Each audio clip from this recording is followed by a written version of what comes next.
The Republican National Committee was a little too quick to declare Pence the winner. It praised his performance on the RNC website about 2 hours before the debate started. That does happen. How does that work, Nora? Hit send too early. Well, after the debate, the committee tweeted, "We told you Mike Pence would win." CBS News political contributor and Republican strategist Frank Luntz gathered a focus group of 28 uncommitted and undecided voters in the battleground state of Ohio. Here are some of their thoughts. Who thought Tim Kaine won this evening? Raise your hands. We only have 4 of you. Give me a word or phrase to describe Tim Kaine, because I want to understand what he was unable to do that Hillary Clinton was able to do a week ago. Very reactionary. Small and condescending.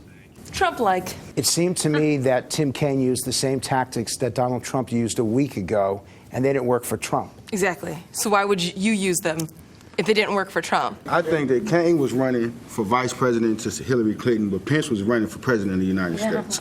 Who do you think performed better, Hillary Clinton or Tim Kaine?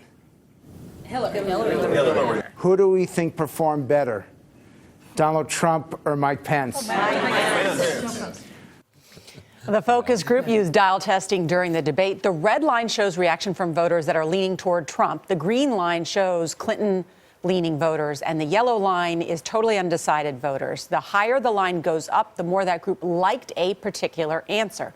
Frank Luntz is with us from Broadview Heights, Ohio. That is just outside Cleveland. Good morning, Frank. Good morning. So I'm going to start with what the group found was one of Pence's best moments. That was specifically on the issue when he attacked Hillary Clinton's basket of deplorable comments. Listen.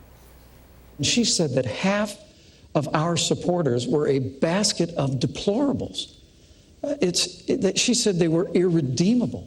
They were not America. I mean, it's extraordinary. And then she laid one after another ism on millions of Americans who believe that we can have a stronger America at home and abroad, who believe we can get this economy moving again, who believe that we can end illegal immigration once and for all.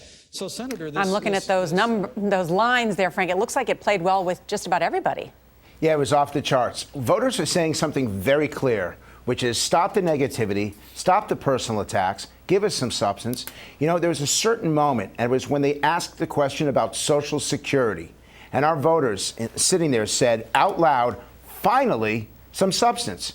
And they were furious, frankly, at both candidates, but much more at Tim Kaine for interrupting the moderator and interrupting themselves. It's something that we found on CBS in the very first presidential debate. If you want to score points with the undecided and uncommitted, the first thing you got to do is to listen to the question, listen to each other, and stop being rude. And what was it? Go ahead, Frank. And Tim Kaine basically followed Donald Trump's strategy. It did not work for Trump in the first debate, and it didn't work for Tim Kaine in this debate. And are there lessons for Donald Trump in terms of watching Mike Pence? Absolutely. Number one, they want to know what you are for, not just what you are against. Number two, lower the decibel level. You don't need to shout. You've got a microphone. And by the way, it's amusing to me that you have a microphone, but it may not have worked as well for Trump in the first debate.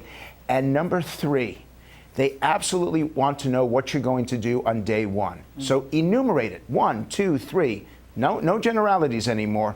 You got to have specifics. Okay, got it, Frank. Let's go back to your dial test, because they brought up Trump's taxes was brought up 10 times during the course of the debate.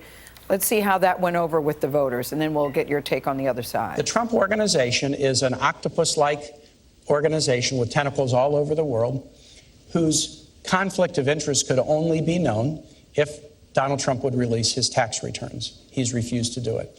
His sons have said... All right, Frank, those lines tell the story, but what'd you see? What we see is they are more upset over Hillary Clinton's emails than they are of Trump's tax returns. And this is something that I did not know until this group. Nobody wants to pay taxes. As long as he didn't break the law, as long as he didn't do something that was unethical, taxpayers are fed up with the tax code, and they actually did not hold him responsible for that. What they don't like is how employees were treated.